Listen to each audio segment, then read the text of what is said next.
50% of what we consume. So first, the first half, I will remove it and give those people who are drinking it water, because that's what they're supposed to drink, so we can save the money. 2, we will deal with the other remaining issue. We need the money today with our debts. We need the money to be able to invest in a critical social development issues. Look at this year's budget. This year's budget, education, which is the highest since this government came, is about 2 trillion. Health, which is the highest since this government came, is about 1.5 trillion. Then infrastructure, which is road and everything, is about 1 trillion. So these 3 critical development areas is receiving 4.5 trillion. Subsidy is 3.6 trillion. Six. No, half year. Oh, like, okay. Half year, 3.6. So every full year is about 7 trillion. Which country will invest more in subsidy than education and health and even roads? It doesn't make sense. This is the annual budget of education, 2 trillion. Annual budget of health is 1.5. Road infrastructure 1, and subsidy half year is 3.6. It will go immediately. All right. Maybe this question, the vice presidential candidate will tackle it. Natasha Umube is on the microphone. Natasha, hi. Good evening, Your Excellency, Mr. Obi, Mr. Dati. It's a pleasure to be here. I'm a lifestyle entertainment, human interest writer and editor, as well as a socio-political analyst. Aside from my ever-growing concerns about the redistribution of wealth amongst the youth, job security, home ownership, and so on, I would like to focus on the one area Nigerian youths have distinguished themselves and promoted the country in spite of its many setbacks. The entertainment industry has grown in leaps and bounds, with many international players moving in to cash in on our talent and creating millions of dollars and taking it away. What plans do you have when you're elected, or if you are elected, to scale the industry, create structure, and bring in everything we can and build Nigerian youths? Thank you. Thank you so much. That's a very double barrel in every sense. Youth-oriented and the economy also. Before I answer, let me once again appreciate the contribution of Nigerian youth in bringing Nigeria out to the world and actually adding so much value to our GDP. You see, the bedrock, education. If we raise the value, the quality of education that we give out, it will from inside the industry improve their work ethics and deliverables. The second thing is from the side of the economy. We have been speaking about boosting the disposable income of Nigerian families so that there's a little more room to consume on entertainment. I mean to spend on entertainment. And that is a huge boost that we can give to the industry. The rest are all tied to what Mr. President is waiting and what we've been discussing here. Power, security, an economy with all requisite infrastructure. Then, of course, by the time we're able to pass that message out that security in Nigeria has drastically improved, we will move a step forward to link Nigerian movie industry, Nollywood, with international movie centers. And by the way, it has pained us a lot during this World Cup season to sit and watch without Nigeria. When African Cup comes up next, like I said I would do with ASU, I will again plead with Mr. President to whoever is in charge of sports and youth development, ensure that all is done. We move mountains to bring African Cup to Nigeria. There is no way World Cup will be played without Nigeria. Nigeria has passed that. It will never happen again by the grace of God. This is entertainment. Sports is entertainment. And Nigerians, and then we're going to proliferate sports. Its infrastructure and the reward coming to the participants.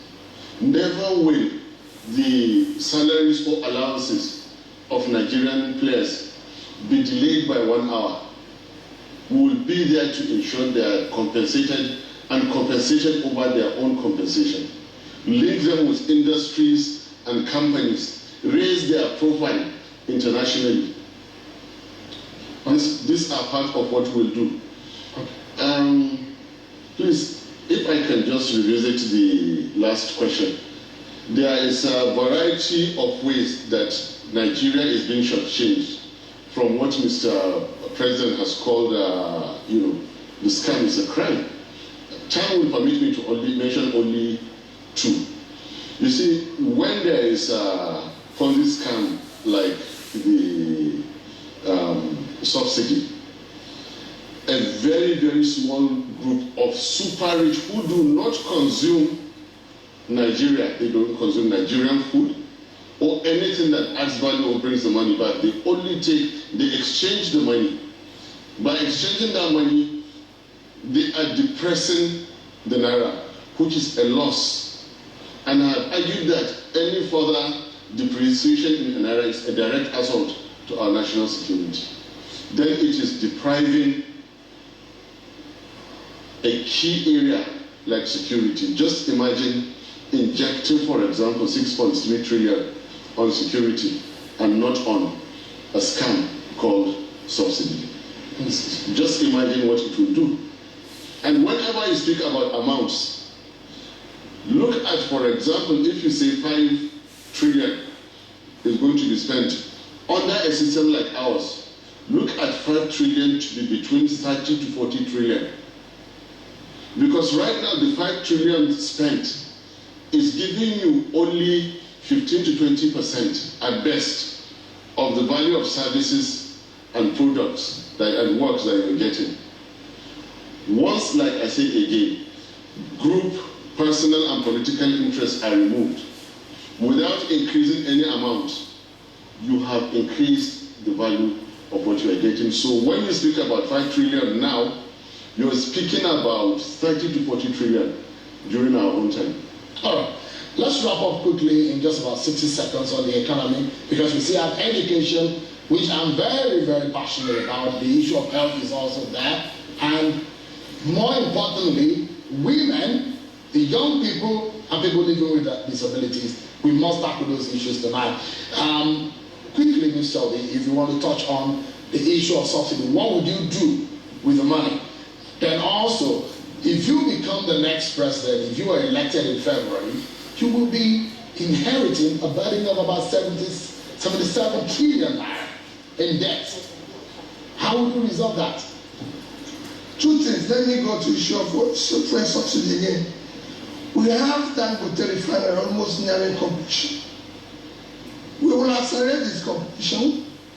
We have other refineries today that have been completed. They can't even get crude. Can you believe it in Nigeria? That we have even modern refineries that are completed, they can't get crude. Something that is available all over the place. We are gas-rich country. We will encourage gas fuel vehicles and as well as, again, gas consumption in other areas where fuel is needed. Even people they say it's illegal refineries, we will bring them into legality by sitting down, because I said I'm going to talk with everybody. So if they're illegal, we will regularize their position, discuss with them, bring them into the purview of what is right. They become part of what is right. On the issue of debt, I've said before now several times, there's nothing wrong in borrowing. Every country of the world that I know and have saw this is borrowing. But it is what you borrow for that makes the difference. When you borrow for production, it works. When you borrow for consumption, you have a crisis. The crisis we face today shows that we borrowed for consumption, and because of it, we did not see the growth in the value. In 2015, our cumulative debt was about 15 trillion. Today, it's about 75. So it's grown 5 times the size. So it's now from 15 to 75. We're talking about 400% increase. In 2015, our GDP was over $500 billion. In fact, our per capita in 2015 was 2,550. Today, after we have borrowed 400 times, which means our per capita should have been about 1,000 now, but it's 2,000. So what happened to the money we borrowed? It's a very simple thing. If that money was properly invested, there's nothing wrong. How are you going to manage it when you come into office? Because they're huge debt. We've now moved to where we're owing less than 20% of our GDP to almost 50%. Because if it's 77, at 410, if you add a little, we're going to have $200 billion of debt with a GDP of 460%. What are you going to do? First is that you stop all borrowing. Every borrowing now will be for investment. 2 is to discuss with the lenders on how you can now stretch the borrowing to be able to pay and be able to continue growing the country. Leave financing for me. I know how to handle it. It's my sector. I'm a trader. So I will deal with it. But nobody will ever borrow again if you're not borrowing for investment. There's nothing wrong in borrowing.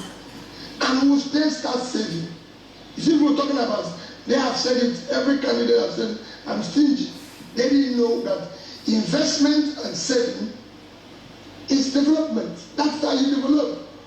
The biggest debtor in the world today, in terms of country that are developed, is Japan.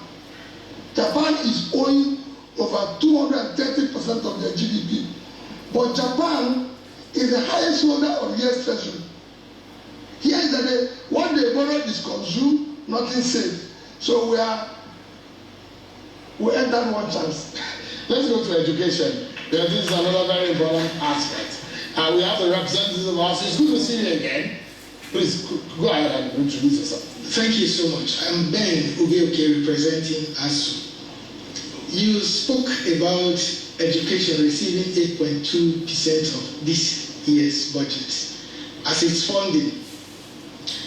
And you said a serious country shouldn't do that. I believe you. And this is actually the problem we'll be facing. Now, amidst this problem, in the midst of it, there is the proliferation of universities. Underfunding of the existing ones, and then proliferation of new ones, with the intention of shifting the funding burden to very poorly paid civil servants and suffering parents. What will be your views on this? And again, Tertiary Education Fund is the biggest intervention fund now for universities. It takes 2% from eligible companies before tax, profit before tax, to run, and is the biggest intervention now. Would you have the political will and the courage to raise this percentage to about 10% so you can place education or first line charge thereafter? Thank you. When you say raise it to 10% for the companies who are paying, well, how are you going to, you can explain how you want to fund education generally. Well, let me tell you, education is not an expense. That's the first thing I have to come to you. Education is an investment. Because the more your country is educated, the more your development. So when you see that an investment, that's why I said to fund social critical development is an investment. So you're going to get more and more out of it. Now, how do you fund education? And how do you fund health? Because these are critical areas. It's first is a combination of a lot of things.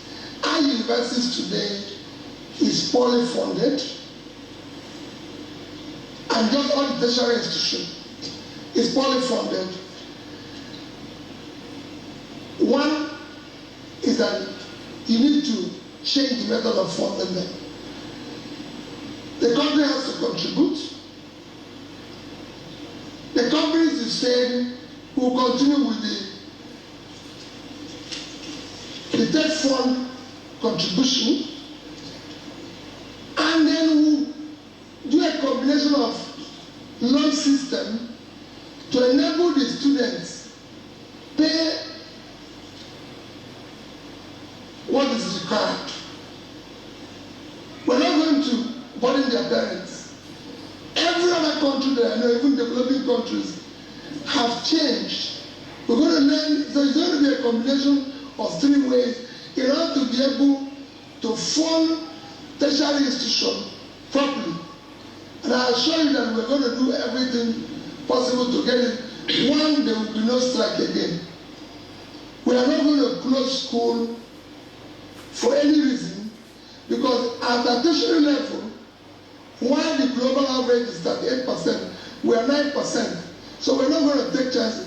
And we're going to do so many other ways. So it's not just people being in university. Some of our universities, in Pakistan, there's a university that have almost over 1 million population. There's no reason why we can't do all those things here. Through all forms of learning today, correspondence, everything, there's so many things they're doing. This will help us to bring more pool into increasing the number of students and everything. And luckily for me, he owns a university. So I'm going to say to him, well, listen, but if your own is not closed, we can't close the public one. How you do it, you will tell me. But I'll show you, nobody will be on strike unless it's on strike.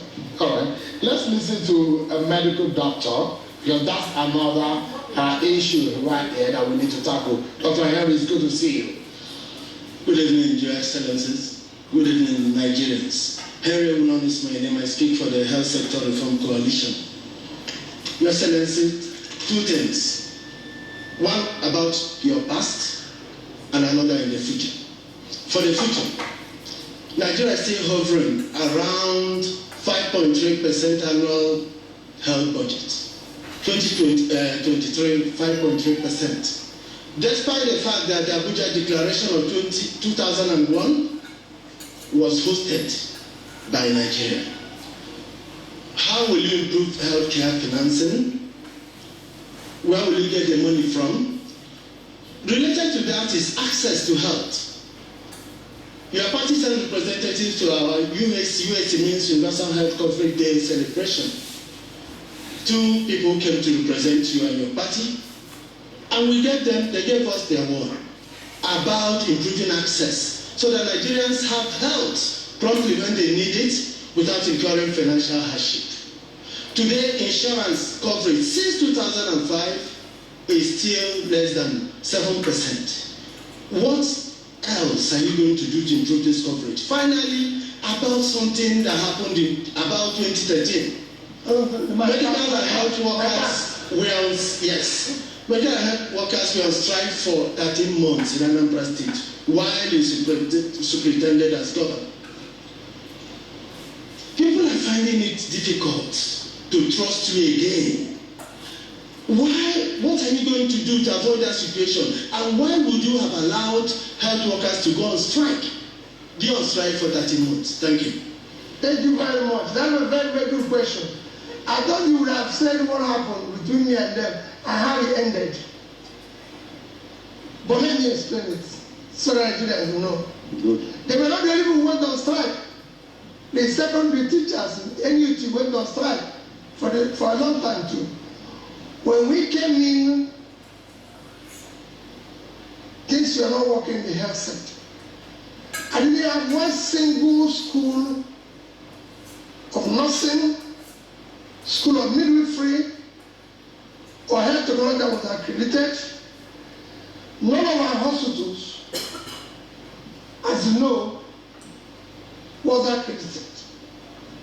We didn't have one single ambulance. I want you to take on this. So I decided we're going to buy 30 ambulances, one per local government, then the 6 to move around other places. We're going to invest in it. We're going to do this. We're going to do this. We invested the money for 2 years, no result. What do you want me to do?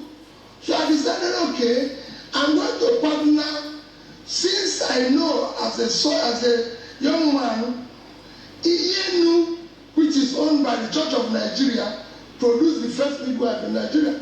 It's not like God. So I said, go and call me the bishop. I want to this year give this money to bishop, since my own didn't work. Let the bishop resuscitate school of nursing Iyenu, school of midwifery Iyenu, school of this, and Iyenu hospital. I called the Boromir Hospital, owned by Catholic Church. I want to give you money to go and see all those schools today. In fact, yesterday we were in Oshogo. A young girl came and said he graduated from Anich School of Nursing. I said, you brought the girl. He said, it was me who made it possible because I built that school from scratch with the Church of Nigeria Bishop of Anich. I invested the money through this money. It didn't work. I invested to, then they started striking and said, I'm not spending the money. I'm using government money. I'm not going through the financial guideline. I said, put the guideline. I put my money in the guideline in this. So I put it to where they do the other way and it worked. So how can we? Today, we settled. I paid them for now. But to even tell you what happened, who is my commissioner for health, Ikako? He was one of the striking doctors. He said, no, you cannot strike. That I'm right. I went to hospital where he was working. I said, this is you refuse to go and strike your commissioner. That's how he became commissioner. He said he wouldn't be, but another way I said, okay, you're commissioner. You who is striking. That is how we're going to get people. I did not. Me and them settled. I don't want to tell you what happened. How are we going to deal with the future? We have a country called Indonesia. There are 265 million people. They are providing health through insurance, where poor people are paying little or nothing. The rich people are paying more. That is happening in India, where they have 1.4 billion people. The same insurance. We will do it here. We must provide the budget today for health and education is low. Forget this year's budget that was 1.5 trillion. The 6-year budget for health, and you know, between 2015 2021, is not up to 2.5 trillion. That is unacceptable for a country of 200 million people. Just like what we did in education. This is unacceptable. We are going to ensure that insurance work, and I'm going to supervise health, education, and putting people out of poverty. We'll take top priority. We are going to do it rightly, but we are going to do it where it works. Just like I told you, it happened to us in education. First year, we are number 26 in WAEC and NECO. Second year, we are number 27 in WAEC and NECO. And you want me to continue money? I put the same money to the same channel. In 4 years, we became number 1. That's going to work. If we come into office here, we will try to do things in a way that Nigerians will see that their money is transparently applied and they will see the result. I will make sure that I, as number 1 person, he has a hospital, a big hospital in his university. We have university hospitals. I went to a university in Ekiti. After University, if you see the hospital there, if you need putting money in private ones, I'll put money there. But all of us must be treated here. We're here for a break. But when we come back, the conversation continues. And you are in the context of that conversation because this is all about you, Nigerian people. We take a break, everyone. And when we come back, the People's Town Hall continue with Peter Gregory Obi and Yusuf Dati Baba Ahmed of the Labour Party. We'll be right back, everyone.